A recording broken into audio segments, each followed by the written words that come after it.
Yo, what's good? It's your boy Dot from Dot Me Now Coaching and Entertainment. For coaching, my links are down below. And in today's video, I have an important message from, we could say, the GFL. The group of ETs that are more benevolent, which like to watch over Earth and humans and what's going on here and stuff like that, right? They gave me a very important message that I really need to share with people because there are many people on earth, for example, right, who think that we are waiting for ETs to arrive, right? They think that we're the ones who are waiting. But really, ETs are the ones who are waiting for humanity to awaken more. Understand that there actually is a more negative agenda that is based upon keeping people waiting for ETs and keeping people waiting on a savior, right? Understand that when it comes to reality, right? Reality is dictated by our consciousness, right? Reality does not dictate our consciousness. This means that everything on the outside is a reflection of us. I'm saying this because when ETs fully come down here, right, is because we would have been ready for the ETs, right? Even if you don't want to understand that metaphysical principle about how consciousness dictates reality, just see it like this, right? There's no higher being that's going to come down for somebody who's not ready. You know what I'm saying? But on a deeper level, we need to understand that ET's coming down is the proof that we have completed our mission, right? Understand that even if ETs do come down, there may still be work that humans need to do on Earth still. Just because ETs come down does not mean that everything's going to just collapse immediately. The ETs might just be chilling on Earth, still letting humans run out their little affairs until humans want to be open to the help of the ETs. And then maybe everything may collapse. But who knows when that would really be. And this video is really important because there's a lot of star seeds, right? Especially, or just people in general who came to Earth in order to help raise consciousness, right? And things like that. A lot of people are straying away from their mission because they're expecting ETs to just come down anyway and make things better anyway. So if there's going to be ETs fixing things, why do I got to fix things, right? That's kind of how people feel. But people need to understand that this is how certain beings want you to feel. And the beings that want you to feel this way are not beings that have the best interest for me and you and humanity and stuff like that, right? Understand that also when it comes to being a star seed, right? People place a lot of importance on knowing that they're a star seed and knowing about their galactic history and stuff like that. That stuff is very important. If it wasn't important, I wouldn't help people to discover their galactic history, you know? But people start to get stuck there. You see, it's not that you shouldn't understand your galactic nature, especially like if you, because there's a lot of people who may have like galactic past lives, but that's not really a big part of their life right now because they chose to come to Earth and not really bring those parts of themselves into this experience. But for people who call themselves star seeds, these are souls that actually brought a lot of that ET experience into this life and wants to actually like live out some of that karma and have those past karmas influence their current lifetime now. For those people, it really is important to understand their history and stuff like that and do other things. You see how a lot of people be forgetting the and, right? It's do that and more because understand that, like I mentioned this in another video that's going to drop today that's called past lives, spiritual immortality. It's part of my spiritual immortality fasting series. Today's is day 5. Today is day 5 of my Hamashiach fast. I'm going for 40 days. For those of you guys who don't know, follow my series and stuff like that on my YouTube. Inside that video, though, I mentioned how inside all my past lives, right, at least like a lot of the like higher ascended ones, right, the same understanding comes to me, which is that we are the creator, we are God, God is us, you know what I'm saying? And regardless of what character I have, I always become aware of who I am way beyond that. There's a part of me that becomes aware of who I am on like a 7D like spirit level. Like I gain recognition of my own individual spirit, which likes to manifest in the form of a celestial dragon. That understanding comes up a lot in my past lives, where I'm like, oh yeah, celestial dragon shit. I incarnated, like I exist outside time and space, inside of this different freaking realm, but I incarnated here. I incarnated here to do certain stuff in X, Y, and Z. But then there's also the awakening of even beyond that. Like I'm just God. I am source. I am all things. Right. Like this is something that everybody's is meant to realize on the spiritual path, right? And when you do that, you go beyond your past lives and you go beyond your karmas and stuff like that, you know? Because when it comes to the spiritual path, right?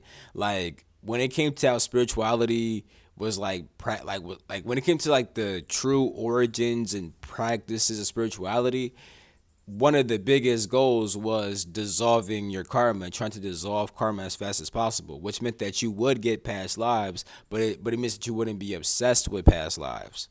Because the point is to clear the karma. Like, what is your karma? Your karma is your past thoughts, emotions, actions, all that stuff, right? So with that being said, those past thoughts, emotions, mindsets, ideologies, all those things affect you now. So the person that you are now with certain likes and dislikes, and you prefer to do certain things and not do other things, that's just a sign of your karmic bondage. You know what I'm saying? So because you're super attached to these past karmas, you like these things, don't like those things. And it's not necessarily bad to be like that. It's only bad to be like that when it limits you. Like for example, you may not be a person who's used to being around large crowds. So now inside this life, when you got to be around large crowds, we got to be around. My fault. Now in this life, when you need to be around large crowds, you tend to stray away from it because you're living from these past karmas that don't like being around large crowds for whatever reason. You see what I'm trying to say? So your karma can limit you when you stay stuck to your likes and your dislikes and your pleasure and disgust and things like that, because all those things usually just come from karma anyway. Like me, I don't really like spiders like that. You feel me? But I know why I don't like spiders, right? It's because of my past, like my past karmas that I have with spiders. You feel me? But some niggas love spiders, right? And like me, like I'm cool with not liking spiders, but I'm not gonna let that hold me back. Cause like for example, like in the astral plane, I've learned from spider beings. You know what I'm saying? They taught me actually amazing things, right? But before I wasn't trying to open up to them because I don't like how spiders look. They're kind of nasty to me based upon certain things I've been through in the past with spider shit and stuff like that. So my whole entire point is, when it comes to the spiritual path, getting in tune with your spirit truly means you dissolve all that past karma, because truly you have no likes and dislikes. Everything's kind of just neutral to you. You're kind of cool with everything. Nothing really affects you how you think it affects you. Things only affect you because you let them affect you, and you tell yourself that when these things happen, I need to think and feel these ways and let these things affect me like this. This is why I mentioned before how the outside reality does not dictate your consciousness. It's the other way around. You feel me? And when you actually begin to tap into your higher divine nature, that's when higher divine beings start to appear around you. So if people on earth actually tap into their higher divine nature, even beyond their past lives, right? If people actually tap into that higher divine nature and live from that, they would actually experience beings that are tapped into that higher divine nature and live through that. You see? So when it comes to star seeds, right, definitely understand your galactic history and things like that, but also remember that even probably inside those advanced ET past lives, at some point you probably went beyond your character and realized that, oh yeah, although I'm a Syrian, or although I'm an Arcturian, or although I'm a Pleiadian, or although I'm a Lyran, or although I'm an Andromedan, although you're whatever you are, you're always still source. You know what I'm saying? And this is why spirit, like because I didn't even fully get into different things that they told me to kind of just mention that like we need to kind of like get into right now, right? They mentioned that like okay. So people don't always like to hear this, but healing, right? But let me really break down healing in like an even greater manner because understand that naturally, right, as humans, people think that like being human means that you're gonna like be an animal essentially. You feel me?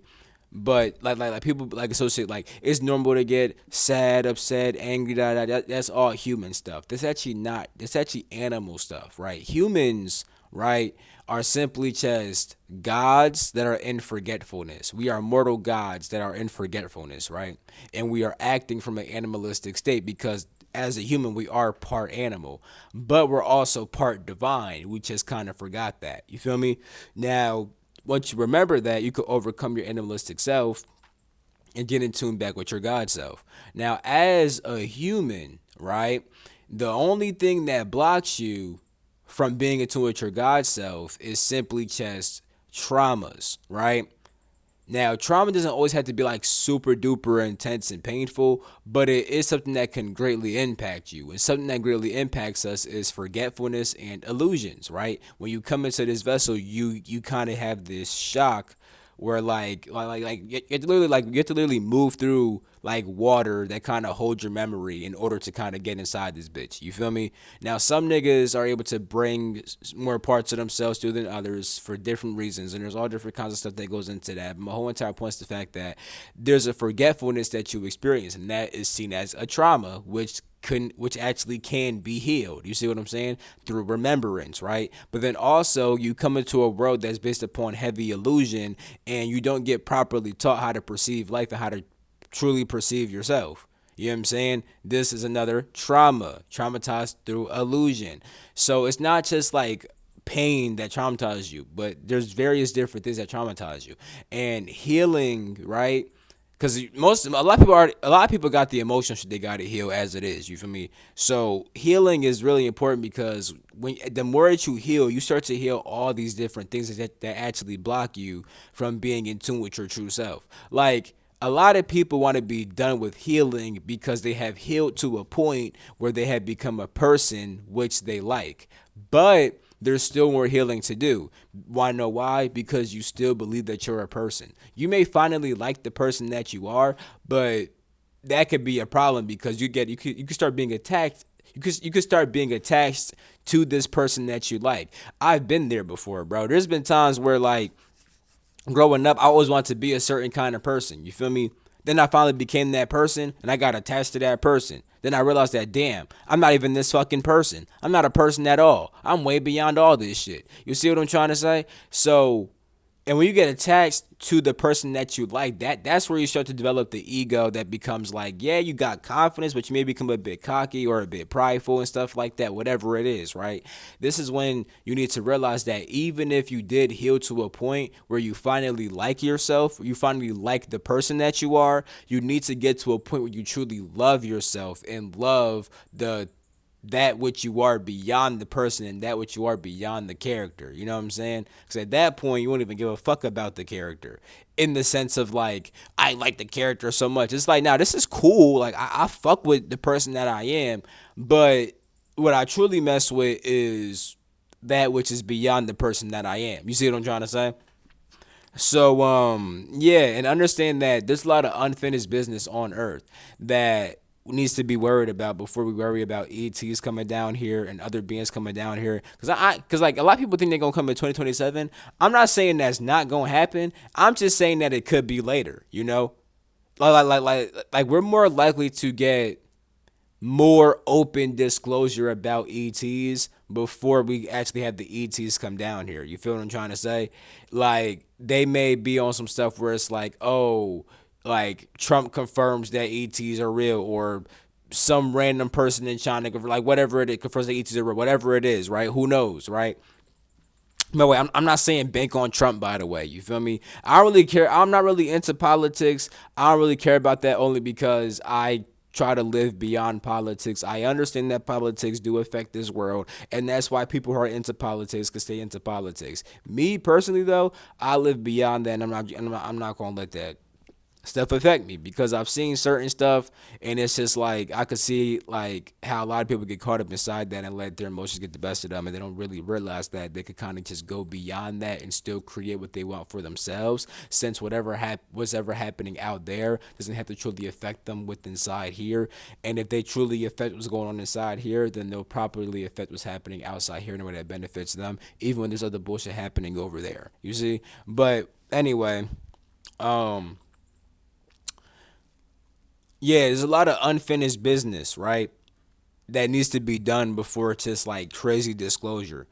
Now, Debbie Solera said that she saw in the records that maybe like 2032 would be when ETs come down. So people are saying, so now it's like people are saying anywhere from 2027 to 2032. Me personally, I don't really give a fuck. Granted, when they come down, I'm gonna be happy as shit. You feel me? When they were building something, I'm gonna be. I mean, because there's already ETs on Earth right now. Like, let's be real about that. They're just not openly like, "Hey, or nigga, we're on Earth." You feel me? But when that happens, that will be lit as fuck. I just don't care about when that's gonna happen because at the end of the day, I still got stuff to do. And why know something that actually I kind of realized by myself too, bro. If ETs came down here and changed up everything, bro, I would kind of be a bit upset because I feel like I feel like I didn't do everything that I know I could do. You feel what I'm trying to say? I feel like there's so much stuff that I want to do that if ETs kind of just came down now, it's like, damn, there'd be no point in me doing that shit. Now it's like, what the fuck I'm really gonna do for real? You feel me? Now some niggas is not thinking like that. Some niggas looking at me like, nigga, shut the fuck up, bro. We want this shit to be easy, and that's cool for y'all. I'm just letting y'all know what the ETs told me, that they're not saviors. They will guide you on your journey and you can be a spokesperson for them. Like you see, I'm kind of speaking for them right now. That can be you too. You feel me? And they can guide us and they can assist us in our mission. But at the end of the day, we still need to do our mission. We came here for a certain reason. We came on Earth to do something. And if ETs kind of just came down off the rip, it would kind of destroy the purpose of what the fuck we're doing in the first place. You see what I'm trying to say? And like I said, even when ETs do come down here, the mission will still be important. At some point, shit will change on Earth super duper crazy, but we need to actually make the changes within ourselves first and actually affect our outside reality first, and then we can have the greater reality be affected. You know what I'm trying to say? So this, I'm not trying to discourage nobody. I'm not trying to say don't mess with ETs. I'm not saying don't tap into your galactic nature. All I'm saying is there's still work to be done, and people need to really like focus on completed their mission and connecting with their true divinity beyond any character, beyond any past life. Reconciling with who you truly are, trusting your true divinity is what's going to lead to like actually ending the Earth mission kind of and stuff like that, you know? Cause the more disclosure that happens, the closer and closer we get to, you know, the end of like this Earth experience and stuff like that, you know? So make sure that you're completing your mission. Make sure you tap into your divinity and stuff like that. Make sure that you like this video. Make sure that you subscribe if you're new. Make sure you check out all my links down below. You know, I do divine messages like this all the time on my Patreon and stuff like that. So definitely go check that joint out. You feel me? I love you all. Catch my next video. Peace the freak out.